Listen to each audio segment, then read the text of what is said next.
아멘. 할렐루야. 오늘도 새벽기도의 자리에서 말씀을 듣고 또 간절히 기도하심으로 내 안에 계신 주님과 풍성한 교제를 나누시고 주시는 힘과 능력으로 가정과 교회와 일터에서 승리하는 복된 한 날 되시기를 주님의 이름으로 축원합니다. 오늘 말씀의 제목은 구원의 길입니다. 구원의 길입니다. 성경은 한마디로 정리해 보자면 구원과 관련된 백과사전이다 라고 볼 수가 있겠습니다. 성경은 도덕으로 사람을 고쳐보자 라는 것 아닙니다. 더 선한 사람이 되는 방식으로 하나님께 나아가도록 인도하지도 않습니다. 성경은 처음부터 끝까지 이 질문에 대한 답변을 하고 있습니다. 죄인인 인간이 어떻게 하면 창조주, 거룩하신 하나님 앞에 다시 설 수 있는가? 그리고 하나님은 자신이 창조하신 인간, 타락한 인간을 살리시기 위해서 어떠한 일들을 오랜 역사 가운데 행하셨는가? 그 모든 이야기가 성경 안에 기록되어져 있습니다. 우리는 교회 안에서 오랫동안 신앙생활을 하다 보면 구원받았다, 그 말에 익숙해지기 시작합니다. 근데 막상 누군가가 당신은 구원받았습니까? 어떻게 구원받으셨습니까? 라고 물어보면 선뜻 대답하는 것이 조심스러워질 때가 있습니다. 구원을 받았다고 고백하지만 그 구원이 무엇이며 어떻게 구원을 받았고 구원의 내용은 무엇인지 분명하게 설명하기는 쉽지가 않다라는 겁니다. 예배의 자리에서는 구원받은 사람처럼 느껴지지만 예배를 마치고 일상생활로 돌아가서 때로는 화를 내고 짜증내고 절망하는 모습을 볼 때면 내가 정말 구원받은 사람이 맞나? 라는 생각이 들 때도 있습니다. 이런 경험은 우리가 구원을 못 받아서 나타나는 것이 아니라 구원을 무엇으로 받는지, 구원을 무엇으로 붙들고 살아가야 하는지를 잊어버리기 때문에 나타나는 모습에 해당됩니다. 성경은 구원을 감정이나 분위기로 설명하지는 않습니다. 언제나 분명한 방식이 있고 분명한 원리가 구원과 관련돼서 기록되어져 있습니다. 오늘 본문인 출애굽기 12장은 그 구원의 길, 그 여정을 분명하게 보여주는 장입니다. 출애굽기 12장은 이스라엘 백성이 애굽의 노예 상태에서 하나님의 구원받은 백성으로 전환되는 장면을 기록하고 있습니다. 단순한 민족 대이동의 이야기가 아니라 하나님께서 죄인이었던 사람들, 죄인인 공동체를 어떻게 구원하시는지를 결정적으로 보여주는 사건입니다. 오늘 말씀의 제목은 구원의 길입니다.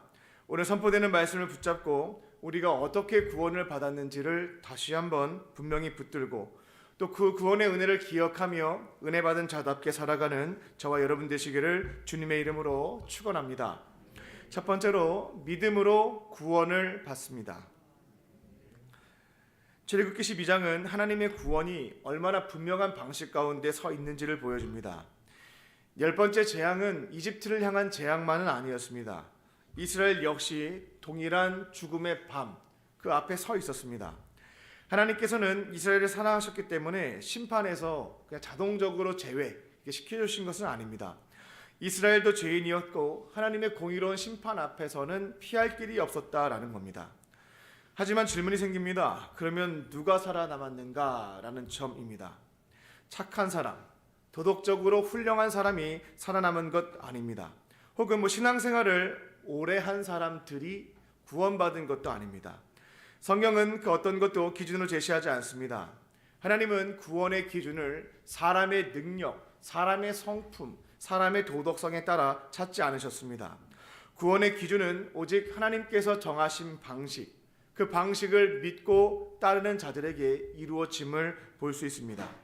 하나님은 흠없는 어린 양을 잡게 하셨고 그 피를 문설주와 임방에 바르게 하셨습니다.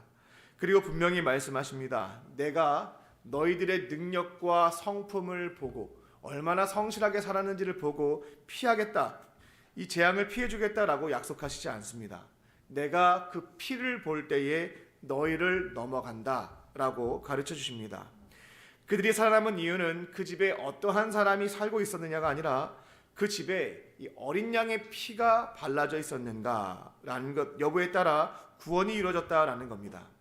그 피는 인간의 공로가 아니라 하나님의 약속의 말씀, 하나님의 원리와 방식에 따라 믿음을 가지고 순종한 사람들의 믿음의 표현에 해당됐습니다. 또 중요한 것은 그 방식이 이성적으로 이해되었느냐가 아닙니다. 피를 문에 바른다고 해서 하나님의 재앙이 넘어간다라고 하는 것은 상식적으로 이해하기는 조금 어려운 방식이었습니다.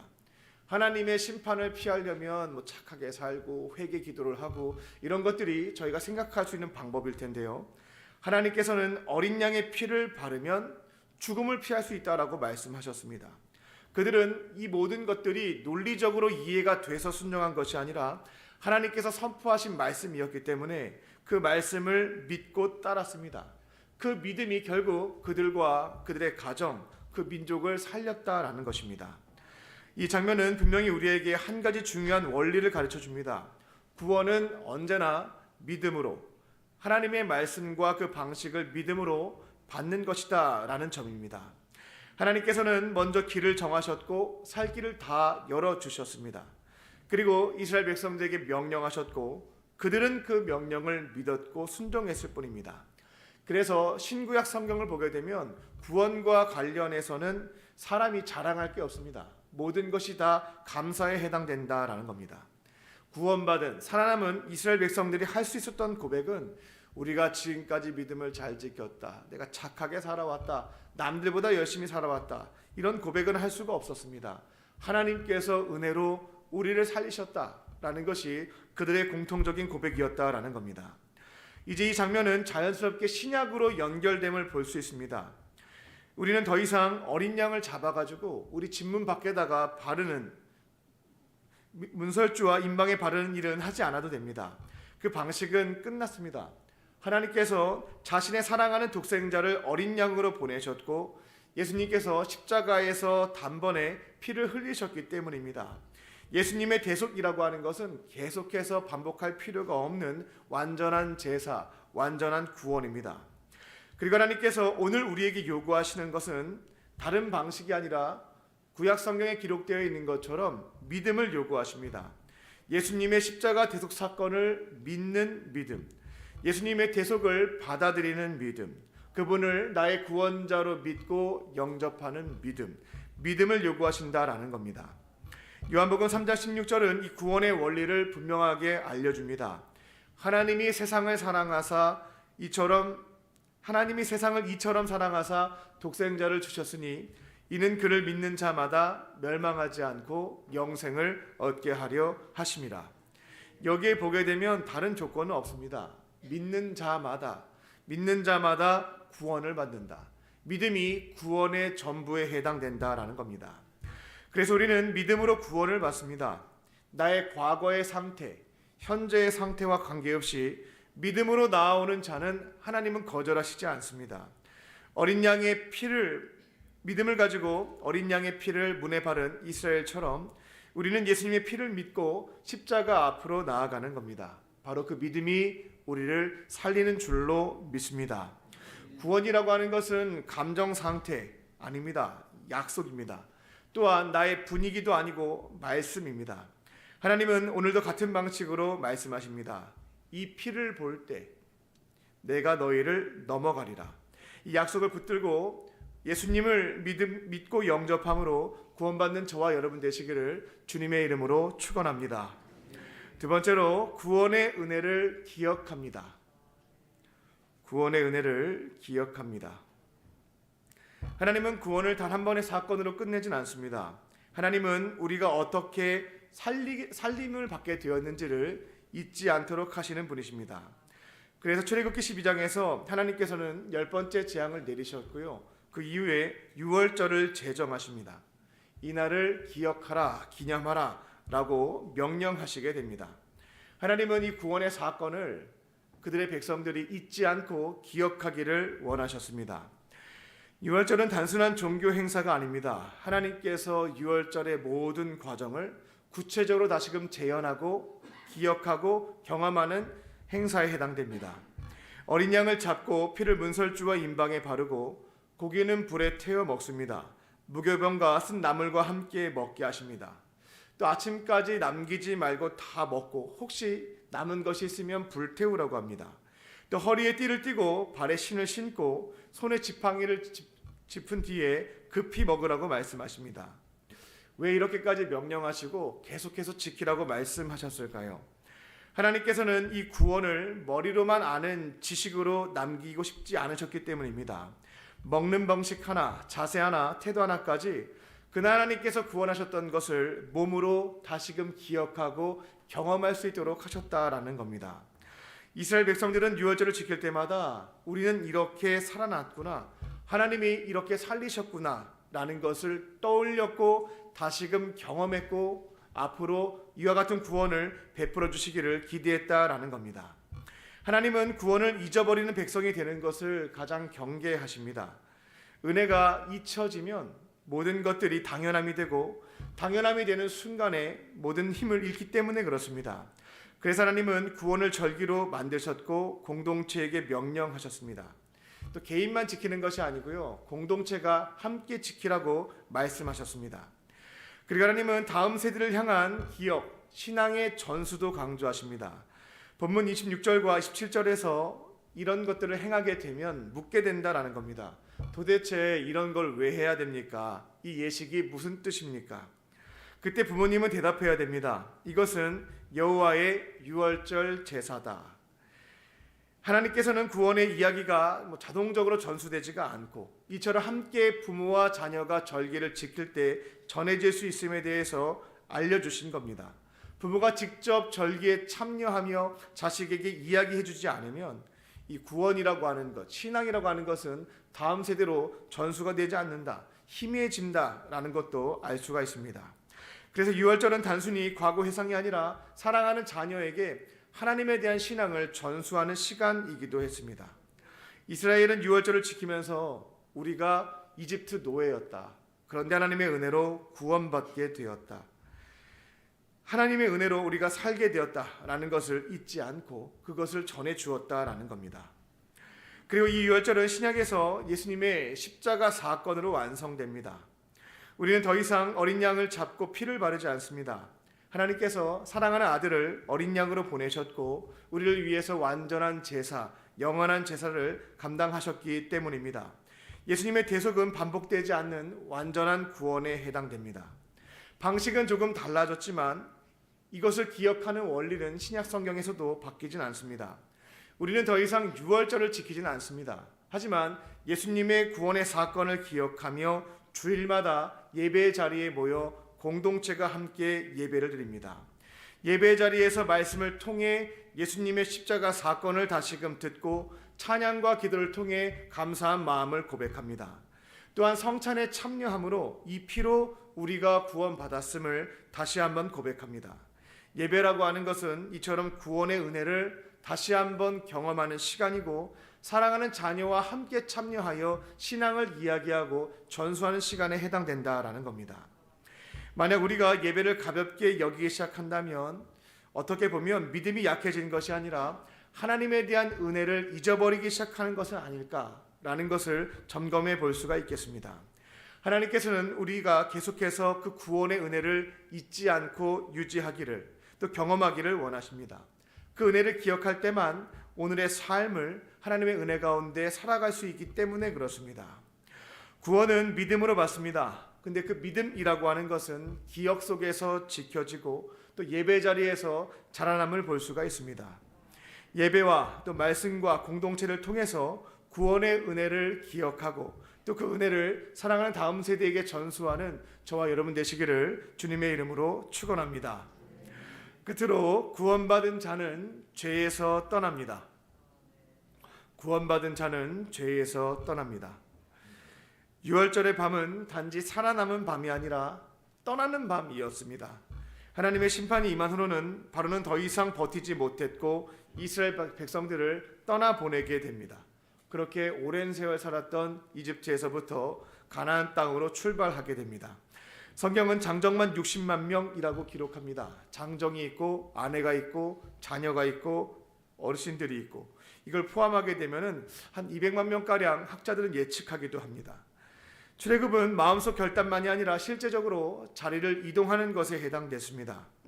하나님께서는 그들이 빈손으로 나오게 하지 않으셨고 은금 패물과 의복을 얻게 하셨습니다. 그들에게 그동안 고생했던 것에 대해서 공의로우신 하나님께서 채우셔서 떠나게 하셨다라는 겁니다. 하지만 하나님은 여기서 멈추지 않습니다. 출애굽 이후에 무교절이라는 것을 제정하셔서 지키라고 말씀하십니다. 일주일 동안 누룩이 없는 떡을 먹고 집안에서 누룩을 완전히 제거하라라고 말씀하십니다.